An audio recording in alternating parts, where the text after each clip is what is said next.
வியாபாரமா, எக்ஸ்போர்ட் இம்போர்ட்டா, அல்லது உள்நாட்டில் மேனுஃபேக்சரிங் மாதிரி பண்றதா, அல்லது வேலையா, வேலைங்கிற எது மாதிரி துறை, ஐடி துறை நல்லா வருதா, அதே சமயத்துல வேற மாதிரி ஒரு டொமைன், மெடிக்கல், ரியல் எஸ்டேட், அது மாதிரி விஷயங்கள் நமக்கு ஜாதகத்துல எப்படி இருக்குங்கிறதெல்லாம் துல்லியமாக பார்த்து அதுக்கு தகுந்த மாதிரி பாஸ்ட்ல எப்படி நடந்தது, அதுக்கு தகுந்த மாதிரி தான் வாழ்க்கை நடந்ததா, இப்ப பிரசன்ட் என்ன போயிட்டு இருக்கு, அடுத்து வரக்கூடிய காலகட்டங்கள்லாம் எது மாதிரி விஷயமா காட்டுதுங்கிறத நல்ல விதமாக சயின்டிபிக் வேதிக் அஸ்ட்ராலஜி முறையில எந்த விதத்திலும் மிகைப்படுத்தாமல் உள்ளது உள்ளவாறு தெரிந்து கொண்டு அதுக்கு தகுந்த மாதிரி நம்ம வாழ்க்கை திட்டங்களையும், நம்ம செயல்பாடுகளையும், நம்மளுடைய முயற்சிகளையும், நம்மளுடைய காலங்களையும் அந்தந்த காலத்துல அதை செய்யணும்பாங்க.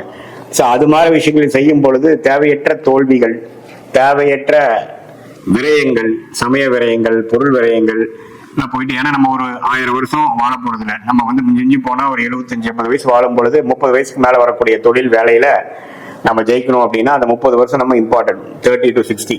அது மாதிரி ஏஜ்ல நம்ம என்ன மாதிரி தசா வருது, எந்த டைம்ல நம்ம பயங்கரமான முயற்சிகள் செய்யலாம், எந்த டைம்ல நம்ம இதே இடத்துல இருந்து நம்ம கத்துக்கக்கூடிய அமைப்புகள் தேவைப்படுது அப்படிங்கறதெல்லாம் நம்மளுடைய கர்ம வினையை குறிக்கக்கூடிய உங்களுடைய ஜாதகம் திருக்கணித பஞ்சாங்கம் மூலமா போட்டு நம்ம பலனை பார்க்கும் பொழுது இந்த பொது பலனை காட்டிலும் ஒண்ணுமே துல்லியமான பலன்கள் எடுத்து அது மூலமாக வாழ்க்கையில் வெற்றி பெற முடியும் என்று சொல்ல விரும்புகிறேன். மீண்டும் மற்றொரு காணொலியில் சந்திப்போம். நன்றி, வணக்கம்.